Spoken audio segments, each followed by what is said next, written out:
Before we start this story, I need you to do one thing for me. Hit that like button right now. And drop a comment. Tell me which country you're watching from, which city.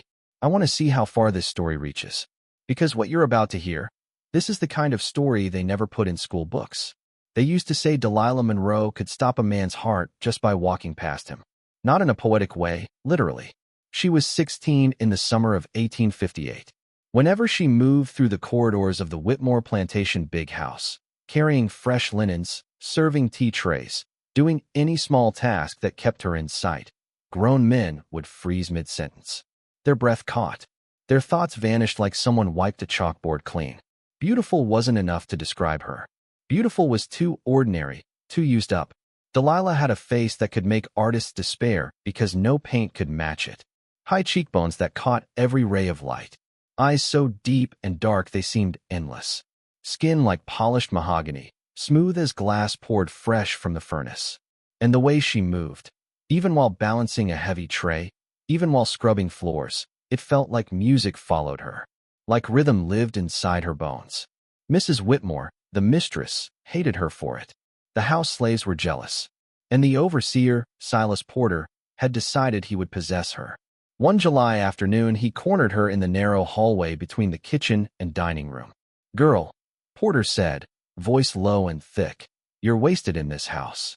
A pretty thing like you should be somewhere men can truly appreciate you." Delilah kept her eyes on the floor. Voice flat. "I have work to do, Mr. Porter. I'm talking to you. Work can wait." He stepped closer, blocking her completely. Porter was around 40, built like an ox, face turned to leather by sun and cruelty. 8 years as overseer. Even Master Whitmore was quietly afraid of him. "You've been avoiding me for months." "Why is that?" "Not avoiding, sir. Just doing my duties." Liar. He almost smiled, like catching her in a lie was cute. "You know what I think? I think you're playing hard to get. Acting like you're too good for me." His hand rose. Fingers brushed her jaw. "But you're not too good. You're property. Same as that tray you're holding. And I'm thinking it's time you started acting like it." Delilah's fingers tightened on the tray. China clinked softly. "Please, Mr. Porter. Mrs. Whitmore is waiting for her tea. Let her wait." His thumb traced her cheekbone, slow, claiming. "Come to my cottage tonight after the horn. We'll talk about your future here." It wasn't an invitation. They both knew that. In the plantation's power structure, Silas Porter stood just below God. He could whip, sell, or destroy any enslaved person he chose. Master Whitmore would sign whatever paper made it legal. But Delilah had been raised by a mother who taught her one unbreakable rule. Some violations were worth dying to resist. Some things were worse than death. And sometimes the only power left was the power to say no. "No, sir," she said quietly. "I won't come to your cottage. Not tonight. Not ever." The hallway went dead silent. Porter's hand froze on her face. His expression changed, from hungry confidence to something colder, darker, far more dangerous. "What did you say?" "I said no, Mr. Porter." He struck her so fast she never saw it coming. Back of his hand cracked across her face, hard enough to snap her head sideways, hard enough that the tea tray flew from her hands. China exploded across the floor in a storm of porcelain and scalding tea. Delilah stumbled back against the wall, ear ringing, blood trickling from her split lip. "You don't say no to me," Porter said, voice suddenly calm again. "Property doesn't refuse. Property doesn't have opinions." He grabbed her arm, fingers digging deep enough to bruise bone. "You need to learn that lesson good." He started dragging her toward the back staircase, the narrow servants' stairs that climbed 3 floors to the attic where house slaves slept. Delilah tried to pull free. He was too strong. His other hand was already moving toward his belt, and she knew exactly what came next, unless she fought, unless she screamed, unless. "Mr. Porter." Mrs. Whitmore's voice sliced through the hallway like a blade. "What on earth is this commotion?" Porter released Delilah instantly. She nearly fell. He turned, face rearranging into forced respect. "Apologies, ma'am." The girl dropped your tea. "I was taking her to be disciplined." Mrs. Whitmore stood at the corridor's end, eyes cold and calculating. She saw everything. Broken china, Delilah's bleeding lip, Porter's hand still near his belt. She wasn't stupid. She understood what disciplined really meant. And while she despised Delilah's beauty, She hated even more the idea of her overseer taking liberties without asking first. "I'll handle the girls' discipline myself," Mrs. Whitmore said icily. "Return to your duties, Mr. Porter." Porter's jaw tightened. For a second, Delilah thought he might argue, might tell the mistress to stay out of it. But even he wasn't foolish enough to openly defy the master's wife. "Yes, ma'am." He gave Delilah one last look, eyes promising this wasn't finished. Then he walked away, boots heavy on the wood. Mrs. Whitmore looked at the mess. "Clean this up. Then report to the kitchen. You'll be reassigned to field work starting tomorrow. Clearly you're too distracting in the house." Field work was a death sentence for someone like Delilah. The sun would ruin her skin. The labor would break her body. And out there, far from the big house's thin protection, Porter would have every chance to finish what he started. But Delilah only said, "Yes, ma'am," and began picking up broken china with trembling hands. That night in the women's quarters, old Esther found Delilah sitting on her bunk, staring at nothing. "He's coming for you," Esther whispered. She was maybe 70, had outlived 3 masters, carried the kind of wisdom that only comes from surviving hell. "You know that, don't you?" Porter doesn't forgive being told no, especially not with witnesses. "I know. So what you gonna do?" Delilah looked at her split lip in a cracked mirror shard wedged between wall boards. Even swollen and bloody, her face was still impossibly beautiful. That beauty had once shielded her, made the mistress want to keep her visible, made the master hesitate to sell her. Now it was a target, a curse, a mark for destruction. "I don't know yet," Delilah whispered. "Then figure it out quick," Esther said. "Tomorrow you're in the fields. He'll be watching. And the day after, or the week after, he'll find you alone." Delilah lay down that night, but didn't sleep. She stared at the ceiling and remembered her mother, dead 3 years from fever. Remembered her last words. "They can take everything from you, baby. Everything but your soul. Don't ever give them that. You die first." But Delilah didn't want to die. She wanted to live. Wanted sunlight. Wanted pretty things. Wanted, maybe someday, freedom. She just didn't know if the world would allow it. Field work began at 4:30 a.m., before sunrise, before the heat became deadly. Delilah joined the line of workers walking to the cotton fields, hands already blistering on unfamiliar tools, back aching from bending. Porter rode past on his horse around noon, supposedly checking progress. But his eyes locked on her immediately, followed her down the row. When he smiled, it was the smile of a predator watching trapped prey. 3 days passed. Then a week. Delilah worked until her hands bled, slept in exhaustion so deep it felt like drowning, waited for Porter to strike. It happened on a Thursday afternoon in August, during the short water break, when workers drank from the shared barrel. "You," Porter said, pointing at Delilah. "Tool shed. Now, we got a problem with the hose that needs fixing." The other workers went silent. Everyone knew there was no hose problem. Everyone knew what the tool shed really meant. Delilah stood slowly, heart hammering. She could refuse, could run, could scream. But every choice ended the same. Porter's violence, public and brutal, a lesson carved into everyone watching. Or she could go to the shed, and maybe, in the privacy of walls and shadows, she'd have one chance to fight, to hurt him, to make him regret ever touching her. Even if that regret was the last thing either felt. She walked to the tool shed on legs that barely held her. Porter followed, hand already on his belt, breathing heavy with anticipation. Inside, the shed was dim and stifling, oil, rust, old wood. Tools hung on walls. Axes, hoes, sickles, all potential weapons if she could reach one fast enough. "You've had time to reconsider my offer," Porter said, closing the door. "Time to change your answer." "Yes, sir," Delilah said quietly. And it's still no. Rage flashed across his face. His hand rose to strike. She was already moving, ducking under his arm, reaching for the nearest weapon, fingers closing around a corn knife hanging from a nail. But Porter was faster. His fist slammed into her ribs. Air exploded from her lungs. She dropped hard to the dirt floor. The knife spun away into shadows. "Stupid girl," Porter growled, towering over her. "You really think you can fight me?" He kicked her once, twice. Boot caught stomach, then thigh. Delilah curled, trying to shield herself. Nowhere to go. Just pain blooming dark and hot across her body. The third kick landed just below her left knee. The sound, wet, sickening snap, was worse than the pain. Worse than Porter's laugh. Worse than everything. Delilah screamed. The sound tore through the shed, through the August heat, through the careful silence the plantation had built around Silas Porter and the things he did when no one watched.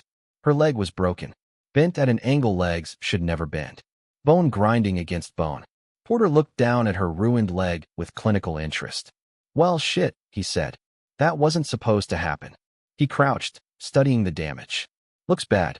Probably won't heal right. He stood. Guess you're not so pretty when you're broken, are you? He walked out, closed the door behind him like she was garbage he'd finished sorting. Delilah lay in the dirt in darkness, leg screaming, mind trying to understand that her body, the beautiful, perfect body that had been both gift and curse, was now destroyed. Esther found her an hour later, carried her back to the quarters with help from 2 other women. Set the leg as best she could. No doctor, no medicine, just instinct, prayers, and brutal necessity. It'll heal crooked, Esther said, wrapping it in cloth strips soaked in pine-scented bitterness. You'll walk, but you'll limp. Probably forever. Delilah stared at the ceiling. Tears ran into her hair. Said nothing. That bastard did it on purpose, Esther continued. Didn't get what he wanted, so he made sure no one else would want you either. She tied off the bandage. I'm sorry, child. I'm so sorry. 3 months later, Delilah stood on her leg again. It hurt constantly. Bone fused wrong. Left leg now an inch shorter. Muscle wasted. Ankle weak. Old Samuel, the blacksmith, made her a cane from hickory, strong, smooth, tall enough to bear her weight. Simple. Practical. You'll need this, Samuel said, handing it over. But don't think of it as a crutch. Think of it as a weapon you carry every day. Anything can be a weapon if you're angry enough. Delilah took the cane, felt its weight, its balance, its strength, and something inside her shifted, cold, hard, certain. Porter had taken her beauty, taken her body's perfection, taken her future, but he made one fatal mistake. He left her alive. That night, alone in the quarters while others slept, Delilah took a small kitchen knife, sharp, used for vegetables. She studied her new cane. Samuel had made it hollow to lighten it. Just enough space inside for something small, something that could wait. She wrapped the knife in oiled cloth, slid it into the cane's core, sealed the bottom with a carved wooden plug so perfect it was invisible. The cane looked normal, felt normal, sounded normal when it tapped the ground. But inside it, hidden, patient, sharp as hatred, a blade waited. Delilah stood, tested her weight, felt the knife's presence like a second heartbeat.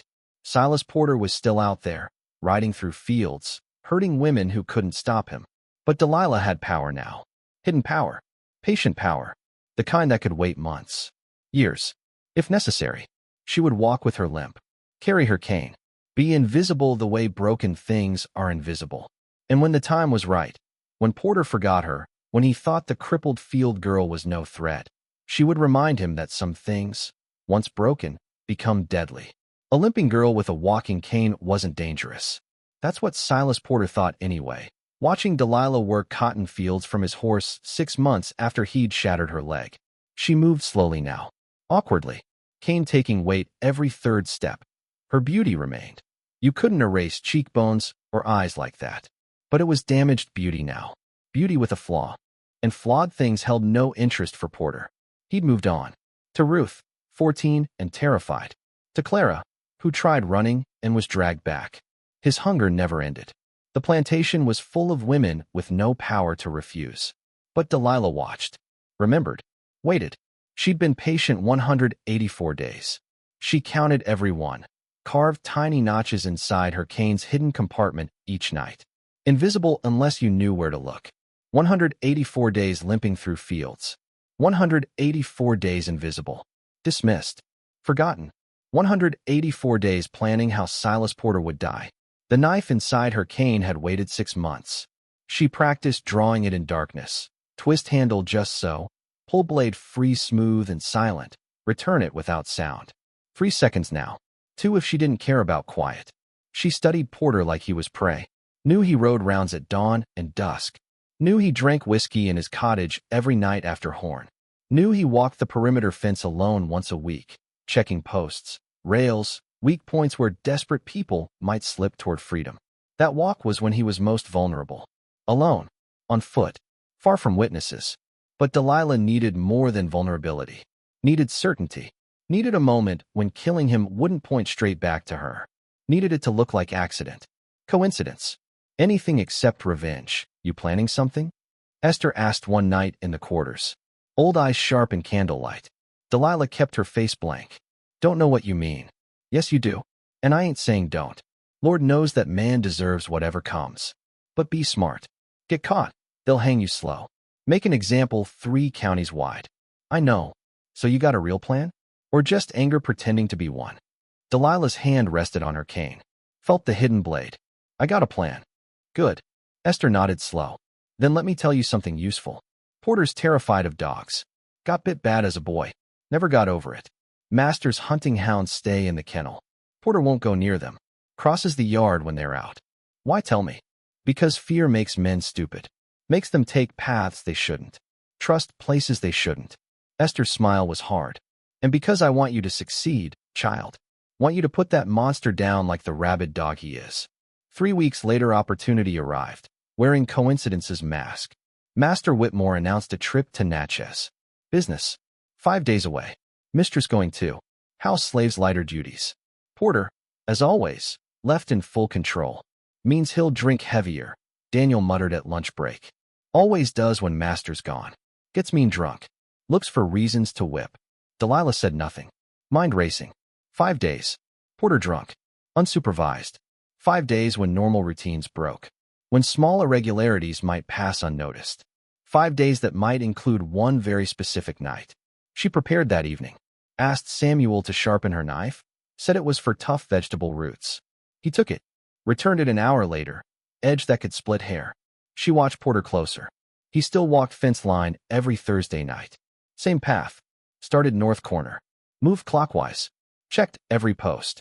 Every rail. Every weak point. Path past old tobacco barn. Past overgrown blackberry thicket. Dense, dark. Past a place where, if someone waited in shadows with a weapon, they'd have maybe 30 seconds of total privacy. 30 seconds was enough to kill a man. If you were fast enough. Angry enough. Had waited 205 days for justice. Thursday came. Heavy clouds. Rain promised. Delilah worked fields like always. Limp pronounced. Cane clicking hard earth. Porter rode past twice. Barely glanced.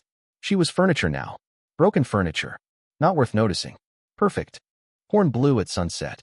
Workers walked back to quarters for cornmeal and half-rotten vegetables. Delilah ate nothing. Mind on hours ahead. At 9, when quarters mostly dark and quiet, she slipped out. Overseer rarely patrolled this late.